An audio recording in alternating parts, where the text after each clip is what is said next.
आप देख रहे हैं बाबा सिटी न्यूज और मैं आपके साथ मनीष अहिबार। आइए बढ़ते हैं खबरों की ओर, लेकिन उससे पहले हेडलाइंस।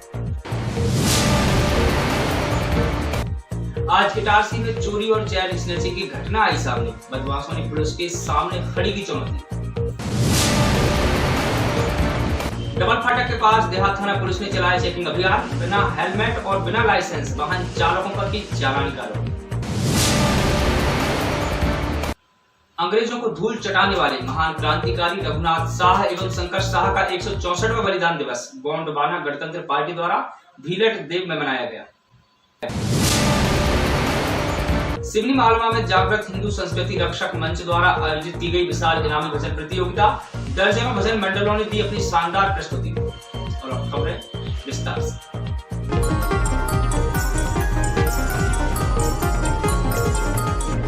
इटारसी में बदमाशों ने आज पुलिस को बड़ी चुनौती पेश की है, तो पुलिस की रात्रिकालीन गश्त पर भी सवाल खड़े कर दिए। रात को जहां पुरानी इटारसी स्थित आरएसएस कार्यालय के साइड में रेलवे कॉन्ट्रैक्टर की यहां ताली तोड़कर चोरी की घटना को अंजाम दिया गया, वहीं सुबह एक बुजुर्ग महिला के गले से चैन खींच ली गई। यह दो अलग अलग घटनाएं पुलिस के लिए चैलेंज बन गई है। आरएसएस कार्यालय के बाजू में हुई चोरी की घटना की तफ्तीश के लिए टीआई रामसनी चौहान दल बल के साथ मौके पर पहुंच गए। जानकारी के अनुसार पुरानी इटारसी स्थित राष्ट्रीय स्वयंसेवक संघ कार्यालय के साइड में अरुण जाधव और अज्जू तिवारी का ऑफिस है, जहां से वे रेलवे स्टेशन पर रेल नीर पानी की सप्लाई का काम देखते हैं। चोरों ने इसी ऑफिस में ताला तोड़कर लगभग 50,000 रुपये उड़ा ले गए। बदमाशों ने घटना को अंजाम देने से पहले पड़ोसियों के घर के बाहर से कुंडी लगाकर दरवाजे बंद कर दिए। जब सुबह पड़ोसी उठे और दरवाजे नहीं खुले तो उन्होंने किसी तरह आवाज देकर बाहर से अपने दरवाजे खुलवाए। इसके बाद घटना की जानकारी मिल सके। अभी पुलिस मौके वारदात पर जांच में जुटी है। इसके बाद वारदात कैसे हुई इसकी जानकारी मिल सकेगी।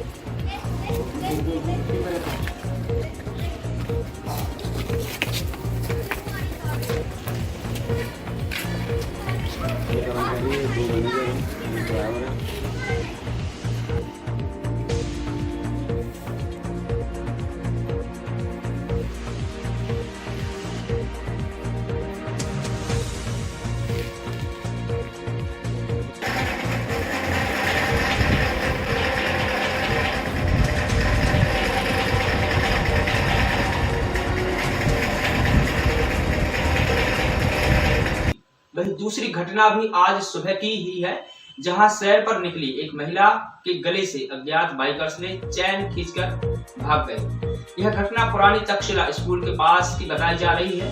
सूचना मिलने पर एसडीओ महेंद्र सिंह मालवीय और टीआई रामसनी चौहान के साथ एएसआई संजय रघुवंशी, अनुज ठाकुर और अन्य पुलिसकर्मी पहुंचे और घटना स्थल का निरीक्षण किया। यह दोनों ही घटना पुलिस के लिए चुनौती तो है, लेकिन पुलिस की कार्य प्रणाली पर भी सवाल है। ब्यूरो रिपोर्ट बाबा सिटी।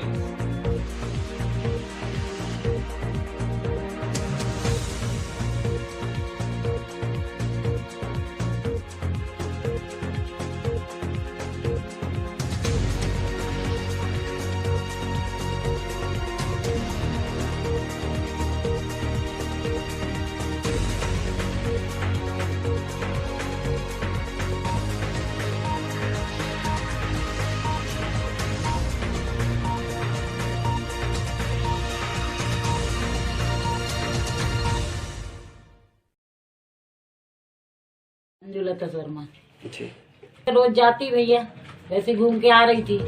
पत्ता गोदाम है ना, उसके सामने से आते में जगन मेडिकल वालों को मंदिर से दर्शन करे और पीछे से चैन के चिपक गया गाड़ी पे बैठ के। कितने लोग थे, कैसे क्या थे, मतलब कितने लोग? एक खड़ा फोन पे बात कर रहा था और एक वो गाड़ी लेके खड़ा था उधर, वो गाड़ी पे बैठ के भाग गया चैन लेके।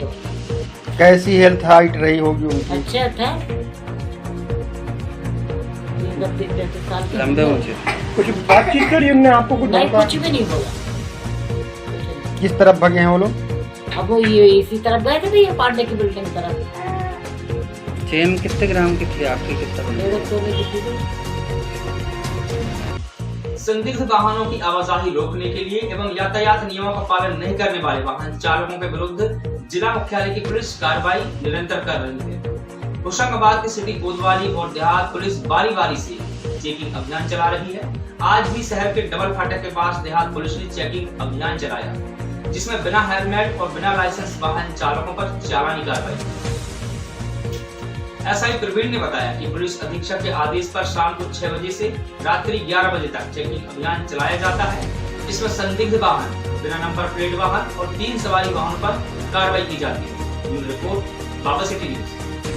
जी, जो वाहन चेकिंग अभियान जो चल रहा है वो श्रीमान पुलिस अधीक्षक महोदय के आदेश से शाम को 6 बजे से 11 बजे तक की जाती है। इसमें संदिग्ध वाहन चेक किए जाते हैं जिनमें नंबर प्लेट नहीं है और स्पेशली 3 सवारियों पर ज़्यादा फोकस के चेक होते हैं। इसमें दस्तावेज जो वाहन संबंधित समस्त दस्तावेज जो आरटीओ द्वारा निर्धारित किए गए हैं वो चेक किए जाते हैं।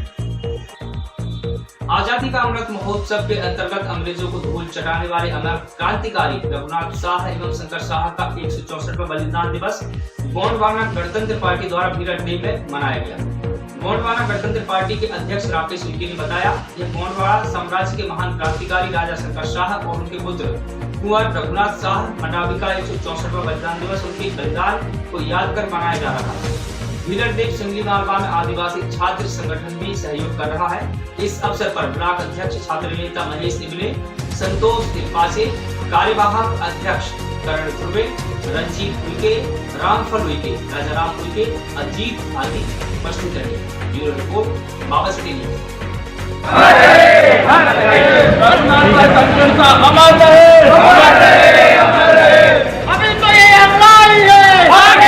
अध्यक्ष जी, किस संबंध में कार्यक्रम रखा गया था? जो कार्यक्रम रखा गया है तो हमारे जो महान क्रांतिवीर, जो क्रांतिकारी जो योद्धा थे, जो हमारे इस सगा समाज के जो योद्धा हैं, जिन्होंने 1857 में जो क्रांति अंग्रेजों को भगाने के लिए जो क्रांति थे उसमें अपना योगदान दिया, अपना बलिदान दिया, ऐसे लोगों की शहादत को मनाने के लिए आज हम सारे लोग एकत्रित हुए। जैसे रघुनाथ साह, शंकर साह, ऐसे जो लोग हैं जिन्होंने महान इस क्रांति में भाग लेकर के अपना योगदान दिया और अपना बलिदान दिया, ऐसे योद्धाओं की शहादत मनाने के लिए हमने यहाँ पर कार्यक्रम किया। आज हमारा इस शहादत मनाने का जो मेन जो भूमिका है वो इस प्रकार से कि हमारे जो लोग हैं अनभिज्ञ, अभी तक किसी ने हमारे ऐसे योद्धाओं को शासन प्रशासन पे कभी मतलब है ना शहादत नहीं मनाई गई, लेकिन हमारे जो आप देखते हैं मेरे पीछे एक तस्वीर लगी है, दादा हीरा सिंह मरकाम जैसे हमारे जो तपस्वी योद्धा थे, जिन्होंने एक समाज को अलग जगाया और अलग जगाने के बाद में हमारे जो क्रांतिवीर हैं उनकी खोज करके उनको हमारे सामने ला करके रखा। आज ऐसे लोगों का हम शहादत मना रहे हैं, क्योंकि हम आज तक मतलब हमारे इस वर्ग में या दुनिया में किसी को ये नहीं मालूम था कि इन लोगों ने भी हमारे साथ में भूमिका निभाई है। कहीं ना कहीं शासन प्रशासन स्तर पर हमारे इन योद्धाओं की भूमिकाओं को दबाए जाने का कार्य कर रहे थे, उसको हम जगाने का कार्य कर रहे हैं, उसको सामने लाने का कार्य कर रहे हैं। और सिंधी मालवा में जागृत हिंदू संस्कृति रक्षक मंच के द्वारा विशाल इनामी बजट प्रतियोगिता का आयोजन गणेश मंदिर राठौर धर्मशाला के सामने किया जा रहा है, जिसमें दर्जनों मंडलों के द्वारा शानदार भजनों की प्रस्तुति दी जा रही है। बता दें कि उक्त आयोजन में भजनों का आनंद लेने बड़ी संख्या में लोग। आयोजक शिव राठौर ने बताया कि 2011 की रात शुरू हुई भजन मंडली अभी जारी है, जिसका फाइनल शनिवार रविवार की देर रात तक होने की संभावना है। ब्यूरो रिपोर्ट बाबा सिटी न्यूज़।